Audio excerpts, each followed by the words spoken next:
Welcome into the Fantasy Football Diagnostics Podcast, where we provide you with your weekly diagnosis of everything fantasy football. Whether it's season-long leagues, dynasty, DFS, or sometimes even IDP, we got you covered all year long.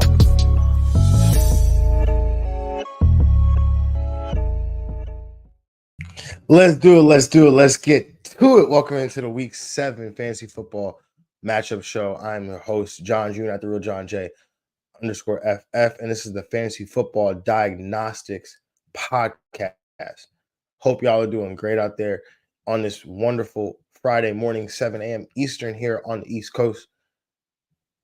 If you're tapped in on YouTube, Twitch, Twitter, X, wherever you may be watching, wherever you may be listening, make sure you hit that subscribe button. Make sure you are getting those notifications so you can find out when the latest show drops. You know, we could be your alarm clock in case you need to get up, right? 7 a.m. in the morning, Eastern time. That's when we're out here. So appreciate y'all for tapping in. Appreciate y'all for checking it out. Last week, Week 7, the Week 6 matchup show, we had a couple big hits, or one big hit, actually, I should say. But for the most part, it was not an overall great week. The top hit we had was Caleb Williams coming in finishing as the quarterback one after being ranked as the ECR QB 11, and Austin Eckler finishing as 25 as the running back 25 after finishing as after being ranked as the RB 33 in PPR leagues for ECR. Michael Wilson finishes the wide receiver 37 after being ranked 44. And then we had Kyle Pitts, who was ranked inside that top 10 at the tight end 8, but actually finished as the tight end 13 after we, gave some trepidation there in terms of being willing to play him. So that was all we had in terms of the hits, guys. So I, again, apologize for the rough week. Chris Olave was on the list, did leave the game almost immediately with a concussion, finishing as the wide receiver. Start coming in the ranked as the wide receiver 22, but actually finished with negative points. So you never like that. Will Levis, absolutely despise that man now. I will never play him in any leagues whatsoever. But he just did terrible. Dalton Schultz was a miss, but the process was there, and potentially talk about him a little bit later. But the process was there for sure. Devontae Smith just missed out on his ECR. He was the wide receiver 21 coming in the week, finished at 22. Javonte Williams, who had a big Thursday night, flopped for us in week 6 here, finishing as the running back 41 after coming in 25. Trey Tucker, absolute flop, 0 points. Don't never like that. Jalen Tolbert had a down week, finishing as the wide receiver 45 after coming in as the ECR wide receiver 40. Daniel Jones completely flopped against Cincinnati, finished as the quarterback 24 after coming in as the quarterback 15. And the guy I said you could play him over, I just feel stupid even just repeating it, but Josh Allen finishing as the QB5 after coming in as the QB8.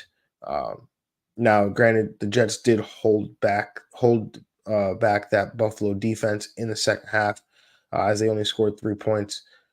So maybe they just need to settle down a little bit. But they were even talking about it on the broadcast. Some of his worst games, have been against that New York Jets defense. So, again, gonna hopefully be better week 7. That's what we strive for. So, just stay with me, guys. We got this. We're gonna keep this thing rolling. And as always, make sure you guys, if you're in the comments, if you're watching live, tap into the comments. If you're not watching live, or maybe can't watch it live because maybe you're on the West Coast and 7 a.m. Eastern is just way too early for you, just always feel free to DM questions over on Instagram or X at the real Jon J _FF, or even at FF Diagnostics. Also, feel free to comment on the YouTube channel as well, and we get you some. Do our best to get you some answers there as well, guys. So, Again, always appreciate the support. Always appreciate the interactions. Definitely, uh, adds a little something to the show here. But without further ado, let's just jump right into it. And the first matchup we're going to talk about here is the New England Patriots playing the Jacksonville Jaguars in London. And I got two guys here that we're going to talk about. The first guy, Jacksonville running back Tank Bigsby. He's the ECR running back 22 in PPR leagues. Now, Travis Etienne is week to week with a hamstring injury, so that leaves Tank as most likely to share the backfield here with Dearness Johnson.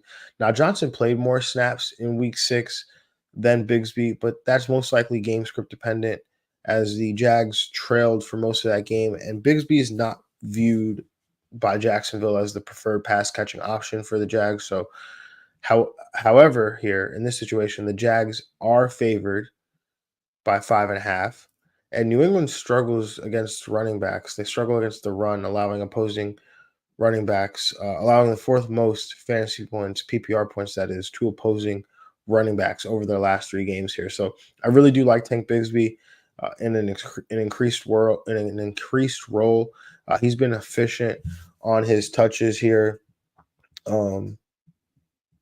Yeah, he's been efficient on his touches, averaging over 8 yards per carry, I think, over his last 3 weeks. I can double check that. But I've been banging the drum for Tank Bigsby all year as somebody who could have a role in his backfield. 7.9 yards per carry, basically 8 yards per carry over his last 3 games there, Tank Bigsby. But, I've been banging the drum for him as somebody who could potentially have a role here in this Jacksonville offense and could, essentially supersede Travis Etienne potentially. So, and also the injury upside we talk about that's baked in with these backup running backs. So, it was not something that came to fruition at the start of the year. It took a while for us to get here. But, again, Tank Bigsby, somebody that if you've, stayed patient, it should start paying off pretty soon. And starting with this matchup here against the New England Patriots. So, speaking of the New England Patriots, on that side of that game, I like New England quarterback Drake May, ECR quarterback 16. Now, a rookie quarterback in London sounds a little uneasy, but May finished as a QB1 in a more difficult matchup against Houston in week 6. And now he gets the best matchup for an opposing quarterback against the Jags, who have now allowed 4 straight games of at least 26.5 fantasy points to opposing quarterbacks. May, we talked about it in the waiver wire show, looking ahead to this matchup, had 3 touchdowns, just 2 interceptions, not just 2 interceptions, but 3 touchdown passes, 2 interceptions. Also ran for 38 rushing yards, which you guys think about that's basically like another passing touchdown in your standard quarterback scoring. Where your passing touchdowns are worth 4 points, right? So he essentially, you could view it as if he threw 4 passing touchdowns with that rushing stat line there. So that's why we like rushing quarterbacks so much. It adds, another floor to their game, to their score, right? You just look at what Bo Nix was able to do yesterday in Thursday Night Football. I mean, that added some scoring to him. So Drake May, we knew about his athleticism coming out of North Carolina. We know he's got a strong arm. And so I very, very much so expect him to take full advantage of this matchup here against Jacksonville, and possibly have a big game here through the air. Moving on to the next matchup, I said we'd talk about him. Houston tight end Dalton Schultz as the Houston Texans travel to take on the Green Bay Packers. He's the ECR PPR tight end 12. So, guys, this one did not hit last week, but Schultz led the team in targets last week with 8, failed to convert on them in a significant way, but the process was definitely there. We talked about Nico Collins being out and what that could potentially do for Dalton Schultz in terms of more opportunities. And against New England, he had 8 of them he, again, just failed to convert on them in a significant way. And now he gets a matchup against the Green Bay Packers, who allow the sixth most PPR points to the tight end position over their last three games. So I'm willing to go back to the well here with Dalton Schultz. I may not make him a start of the week, but he's definitely somebody who I will pick up and play. And I view him as a tight end one option this week. Moving on to that next matchup, we've got the Miami Dolphins going up against the Indianapolis Colts, and we've got Indianapolis running back Tyler Goodson as a play here. Now, as of Thursday, Jonathan Taylor still hadn't practiced. Trey Sermon, he's dealing with an injury, but he was able to return to practice on Thursday. Now, Goodson finished last week just inside RB3 territory with 65 total yards on 12 total touches. And so he could be in line here for an increased role if Sermon is limited in any way.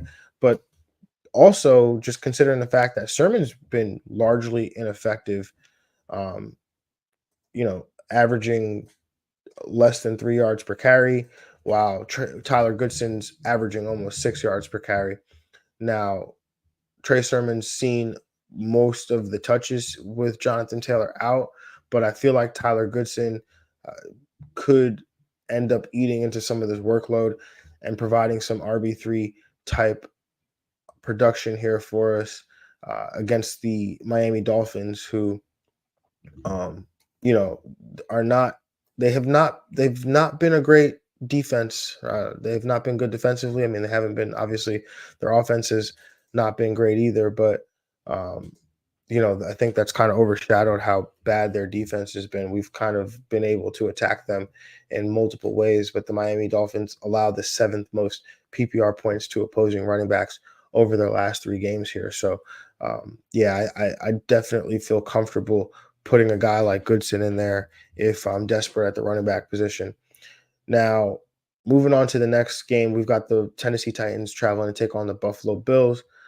This guy here, we talked about him on the waiver wire show as well, and that's rookie running back Ray Davis. He's the ECR PPR running back 40. Now, James Cook did return to practice, was able to get a limited practice in on Wednesday. Um, and is hopeful to play this week. But now, I have to actually look at this because James Cook again practiced on Wednesday. He practiced again on Thursday. He was a full participant on Thursday. Ray Davis was actually then added to the injury report. So I wrote this up, um, yesterday, and so was not aware of the Ray Davis injury until this morning. Hopefully it's minor, but it's obviously never good when a guy gets downgraded midweek. So we'll have to look, definitely keep track of that. But assuming that Ray Davis is healthy and is ready to go, um, I like him a lot this week potentially. So he was great in his first game as the workhorse with James Cook out. Now Cook is has returned to practice, probable to play this week. But as I mentioned the other day on the waiver wire show, the Bills just can't put Ray Davis back in the box. Again, if you watch the game on Monday night, he looked really good. The eye test, everything about him from his how hard he ran to his ability to find an open crease, to make jump cuts, make defenders miss, and then get out into space. Even his ability to catch the football. He fought that deep one a little bit, but either way, I don't think the Bills can put him back in the box, especially when you consider the fact that the Bills, I believe, have wanted another running back to coexist in this backfield alongside James Cook. And with Ray Davis, the way he looked, him touches early on, he just seemed like he was a rookie, and he hadn't been very productive on those limited touches. But now when you look at what he was able to do on Monday night, yeah, I think Ray Davis definitely has earned a role here going forward. Moving on to the next matchup here, we've got the Cincinnati Bengals and the Cleveland Browns. And guys, I'm sorry to do it again. So I feel like there's only really one way to go here. Uh, that's Cleveland wide receiver Jerry Jeudy. ECR PPR wide receiver 46. Yes, we're back on the Jerry Jeudy train again. But it hasn't been all that terrible, right? He's finished as the wide receiver 3, as a wide receiver 3, I should say, in half of his games this season. And that was also while competing with Amari Cooper for targets. And while now Cooper is in Buffalo, which should leave some targets, all the targets for essentially Jerry Jeudy and David Njoku. Actually like David Njoku a lot more, given the matchup too, especially, but couldn't choose Njoku because he's inside that top 10 tight end position in ECR rankings this week. So smart move there by the fantasy community. But Jeudy, again, should lead this wide receiver group in targets. Now, the quality of those targets, that's a different conversation. But Jeudy could provide some help for those in need of a wide receiver 3 this week. Again, I can't really say he'll do anything more than wide receiver 3 because that's what he's done all year. Half of his games have finished as a wide receiver 3. So who knows? Maybe Jameis Winston makes it to the lineup this week and those quality of targets get a little bit better. Moving on to the next matchup here, we've got the Detroit Lions traveling to Minnesota to take on the Minnesota Vikings. We've got Detroit wide receiver Jameson Williams. He's the ECR PPR wide receiver 27.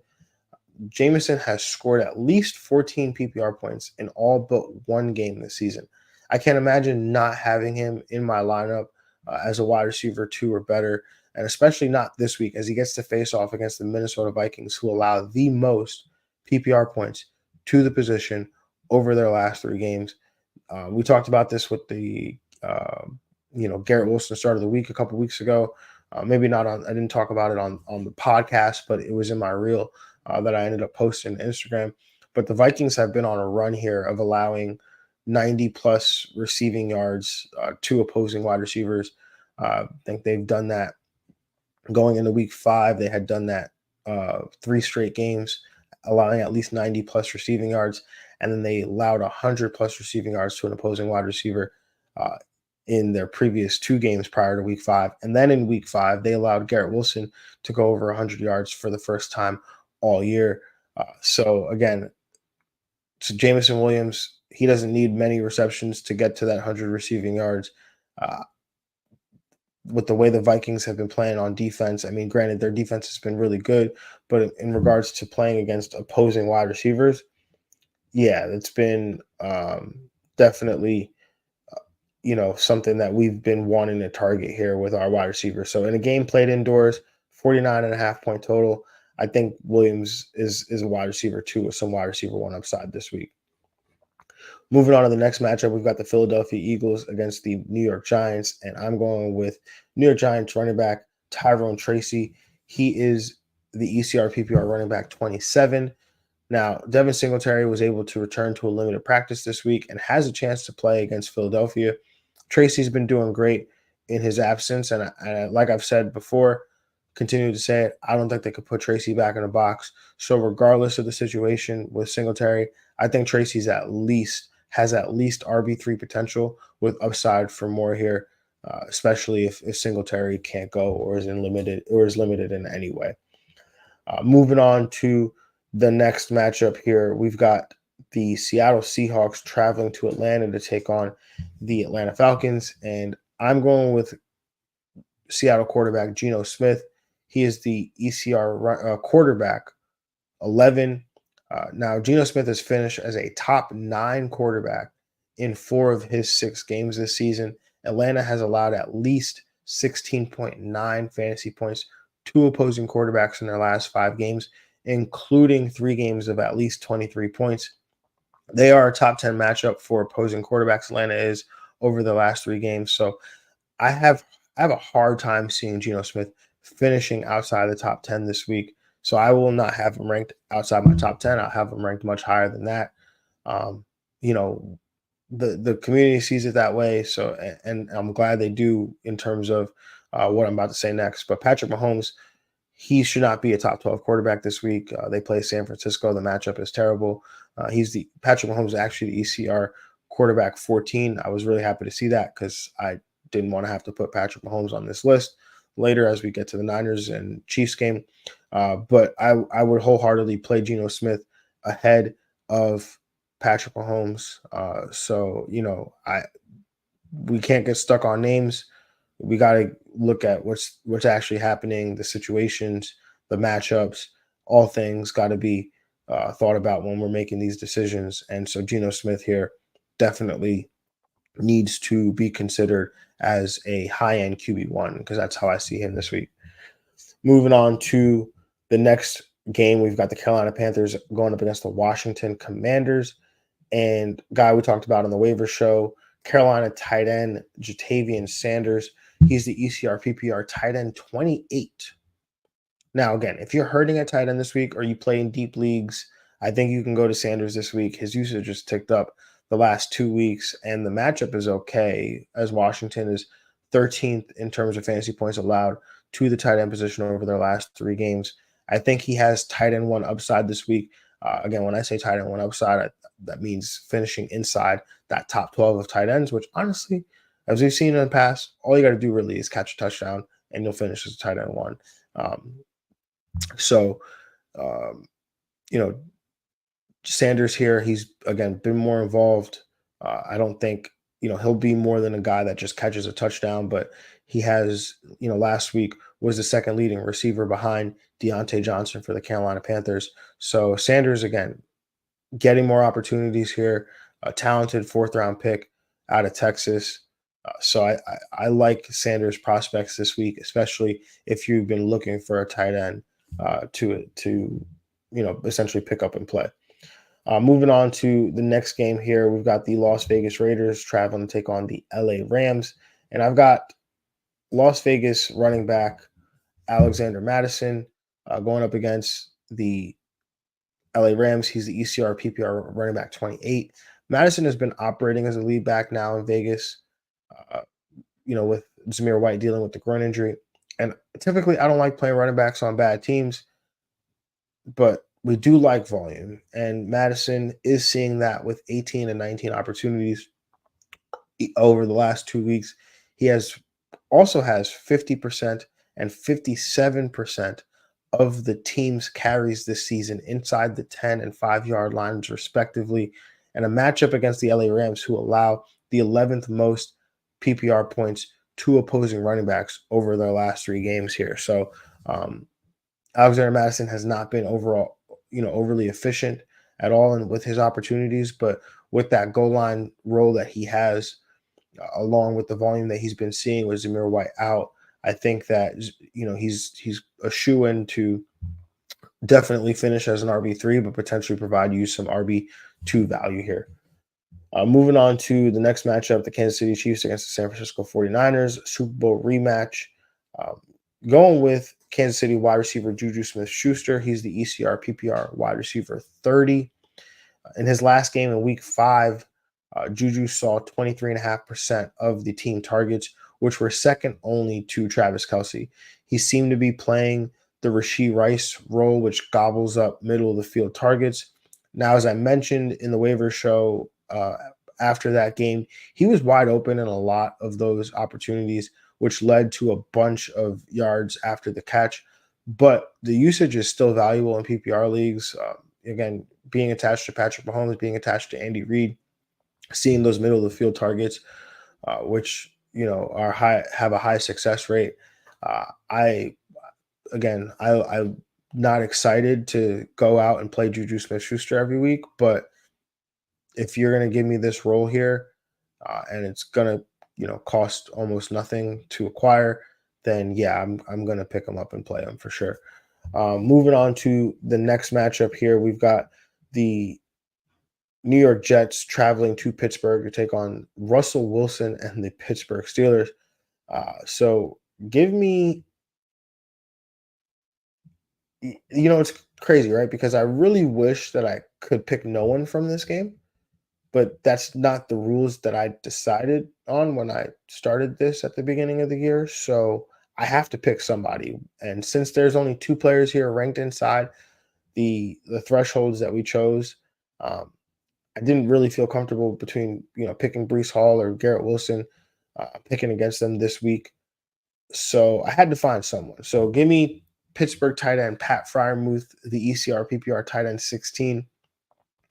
Freiermuth, again, facing off against the New York Jets, look like a decently scary matchup on paper for opposing tight ends, as they allow the 24th most PPR points to the tight end position over their last 3 games. However, 2 of their last 3 games were played against Denver and Minnesota, 2 teams that have not utilized their tight ends to that point this season. The third game just last week, week 6, came against Buffalo, a team that utilizes the tight end position, and they ended up, the Jets, that is, allowed the 6th most PPR points to the position on the week. So Freiermuth has been solid all year, and with Russell Wilson under center this week, he should see a slight uptick in production, not just this week, but going forward. Moving on to the next game here, a Monday night doubleheader, and man, I just hate these Monday night doubleheaders. I really don't like the Monday night doubleheaders. But besides the point, we got the Baltimore Ravens taking on the Tampa Bay Buccaneers, and I'm not sure what's more shocking. The fact that I get to choose tight end for Baltimore, Mark Andrews, who's the ECR PPR tight end 14, or the fact that it's scary to choose him. I don't know. I'm marinate on that. But anyway, he saw 16% of the team targets, which is a season high for him. Saw that 16% of the team targets in week 6, which is a season high for him since week 2.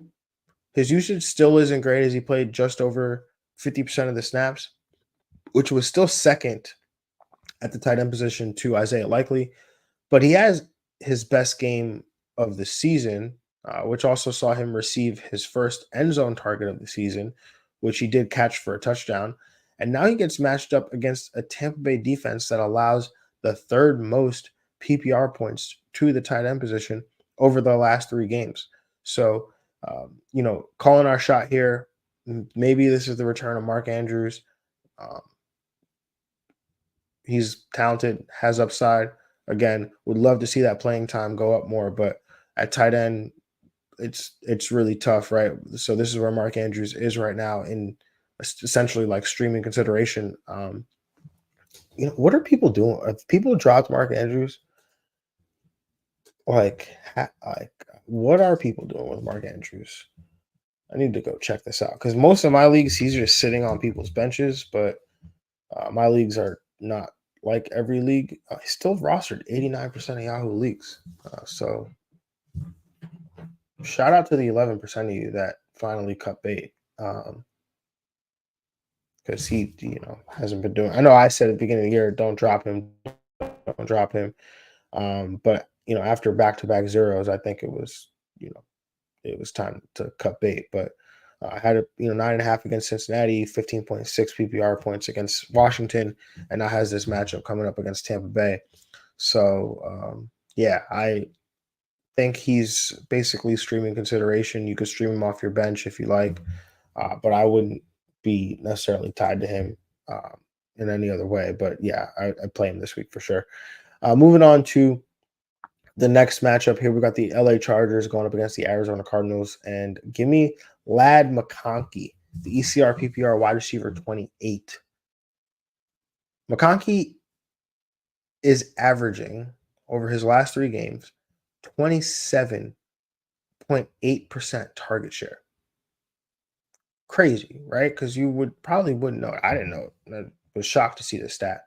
But that ranks 12th most at the wide receiver position during that span. And obviously it's the most on the Chargers.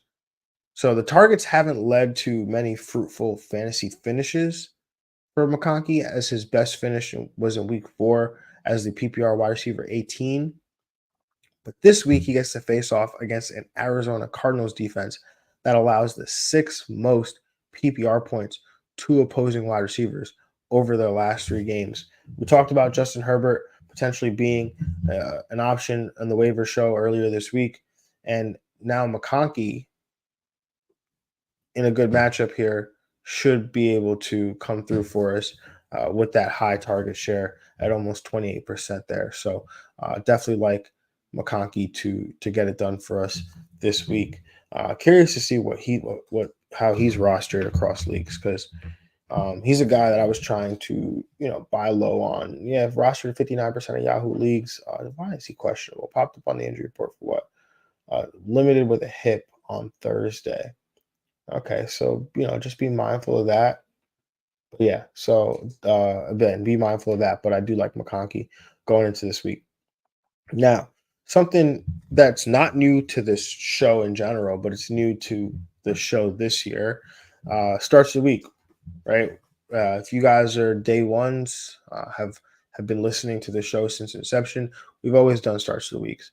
Every week, starts of the week at the matchup show, or the when we do the game previews.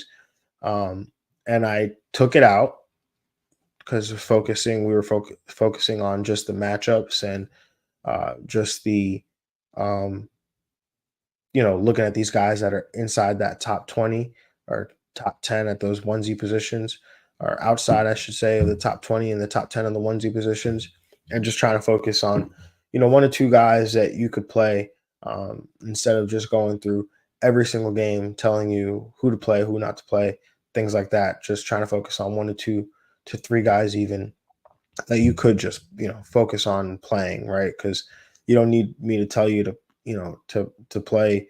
uh well, I wanted to use like Christian McCaffrey, but you don't need me to tell you to play Derrick Henry, right?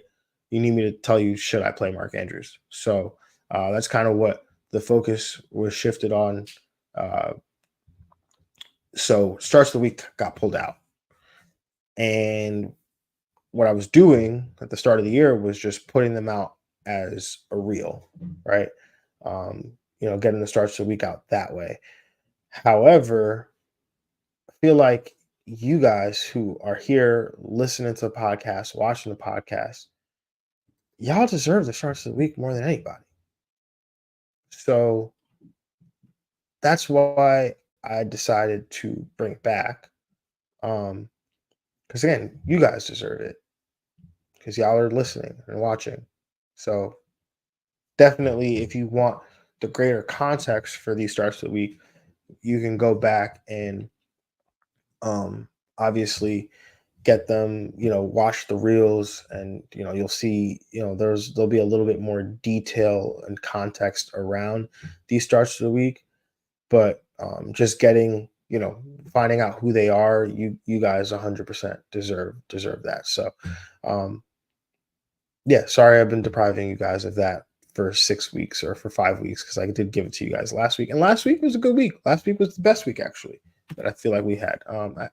Yeah, actually, no. In terms of where guys were finishing, it was probably the best week, right? We had Caleb Williams, who, as we know, finished as the quarterback one. Um, the running back start of the week was Bijan Robinson, who bounced back in a big way, finishing as an RB1. Terry McLaurin had a big day. Him and Bijan each scored 2 touchdowns. Terry McLaurin finished as a wide receiver one, and then Dalton Schultz, he flopped, but couldn't go 4 for 4. Just God did not want me. He wants me to stay humble, right? So if I went 4 for 4, probably could have been problematic. No, I'm just kidding, guys. Anyways, let's stop stalling. Let's get to the starts of the week. So the quarterback start of the week, give me Seattle quarterback Geno Smith going up against the Atlanta Falcons. We talked about him in the matchup show, but the Atlanta Falcons allow the 11th most PPR points to the tight end, or sorry, 10th most fantasy points to opposing quarterbacks over their last 3 games here. Geno Smith has 4 games of at least 23 fantasy points. What did I say earlier? 20 plus fantasy points. He's got, 3 games where he's finished as the quarterback 9. 4 games he's finished as the quarterback 9 or better. So yeah, Geno Smith, I think he's a shoe-in for a QB1 week. I think he's possibly even top 5, top 6 potentially this week. Moving on to the next start of the week here. Give me Jacksonville running back Tank Bigsby. Love the matchup this week against the New England Patriots, who allow the 4th most PPR points to the tight end position or running back position over their last 3 games. Absolutely Been banging the table, banging the drum for Tank all season, and now it's kind of finally coming to fruition here. So definitely going to be taking advantage of this matchup and the advantage of the opportunity that Tank Bigsby is getting this week. Moving on to wide receiver start of the week, that will be T. Higgins. Um, has a matchup against Cleveland, who allow the 11th most PPR points to the wide receiver position. He's been very involved in this offense since returning from his injury. Uh, leading one of the top leaders in the league in target share over their last 3 games. So definitely a guy that we can look to in this matchup here. And then for the tight end start of the week, give me Las Vegas Raiders tight end Brock Bowers going up against the LA Rams. Now, Devontae Adams officially has been traded to the New York Jets, but he's been, has not been playing for the Raiders for like 3-4 weeks now. And Brock Bowers has been the lead target getter here for the Raiders, and now has a matchup against the Rams, who allow the 11th most PPR points to the position. So definitely a guy here who, feel confident in playing, throw him out there, get all your fantasy points. And looks like we got a question. Love it when we get questions and comments. AM 427, 12 team, full PPR. Hertz, HN, Monty, Jay Jettis, Jaden Reed, Ertz, Kareem Hunt, Rams, Bucker. The bench is Moss, Douglas, Dowdle, Bigsby, Bub, DJ Moore, Jalen Wright, Pacheco, lost Rasheed Rice and Shaheed. Should I make moves or hold? I mean, I like your team, 12 teams. This is actually a pretty good roster. Um, yeah, I mean, you're pretty strong. I'm assuming you're streaming the Rams defense because obviously I feel like you can definitely do better than to hold them every week. But assuming you're streaming, then that's great. Your bench is solid. Zach Moss, Demario Douglas, Rico Dowdle. Maybe Bub Means. I mean, I don't think didn't watch the game last night, but what did he do last night?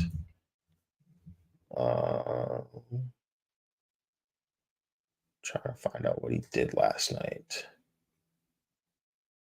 Yeah, 3 for 37. Yeah, I mean, I wouldn't mind like cutting bait on Bub Means. I mean, you have Justin Jefferson, Jaden Reed. They've got Douglas on the bench. Like, I don't like to hold. And again, assuming that it's like a 2 wide receiver, 1 flex league, which based on how you wrote it out, I think that's what it is. I don't like holding like too many wide receivers in that format, just because I think running backs are obviously always the most valuable. Um, they're harder to come by, right? So supply and demand type things, and so therefore you can always end up trading running backs. They're like currency. And if I were you, I would try to get more running backs here. So you could drop a Bub Means and go pick up a guy like Isaac Garendo, or um, you have Jalen Wright, which I like that. Pacheco is, I don't know. Is he coming back? Right. Like, so, I mean, maybe you have him in an IR spot, but Bub Means is a guy that I would probably drop to see if I can pick up some backup running backs. Just even if it's a guy that isn't in a role right now that could end up in a starting role if the starter gets injured, right? So like a Braylon Allen if Breece Hall goes down. Um, like I said, Isaac Garendo, just guys like that where you have more upside uh, with having them on your roster. Because Bub Means, yeah, that's fine. He had a good game a couple weeks ago or last week, in week 6, but you're never going to play him. You're never going to play him over Justin Jefferson. You're never going to play him over Jaden Reed. Even if one of those guys goes down, or you just got to plug and play Bub Means, I don't think so, right? So. I'd rather play Demario Douglas off the bench in that situation. So I would be looking for as much upside as I can get. But appreciate the question, AM427. Next question, Detroit Shrooms. I'm torn between rational thought and perpetual hype. Who's a better combo for week 7? Jaden Daniel and Terry McLaurin versus the Panthers, or Drake May and Demario Douglas versus the Jags? I mean, I don't think you can. I don't think you can get away from Jaden Daniels. I don't think you can get away from Jaden Daniels whatsoever, and I don't think you would need to get away from Terry McLaurin. Just quickly looking at these matchups and where I have these guys ranked.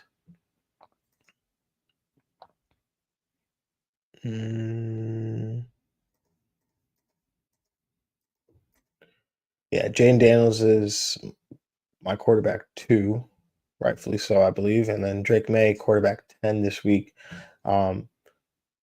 Drake May's ceiling isn't higher than Jaden Daniels, right? Given the matchup here as well.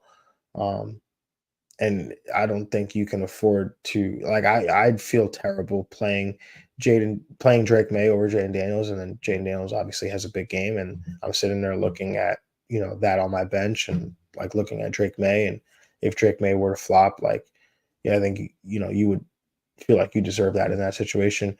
The Demario Douglas to Terry McLaurin one, there's a little bit more validity there, but just a little bit more. I don't think it's that much more. Demario Douglas is in the better matchup, but Terry McLaurin definitely the better player. Now, Demario Douglas will probably see more targets, especially given the nature of the game script, the game flow, and just the nature of the position and the role that Demario Douglas plays. But again, Terry McLaurin, the better player, has more upside. I feel like I would still lean towards Terry McLaurin there because even his matchup, while it's worse than Demario Douglas's, it's still a decent one, right?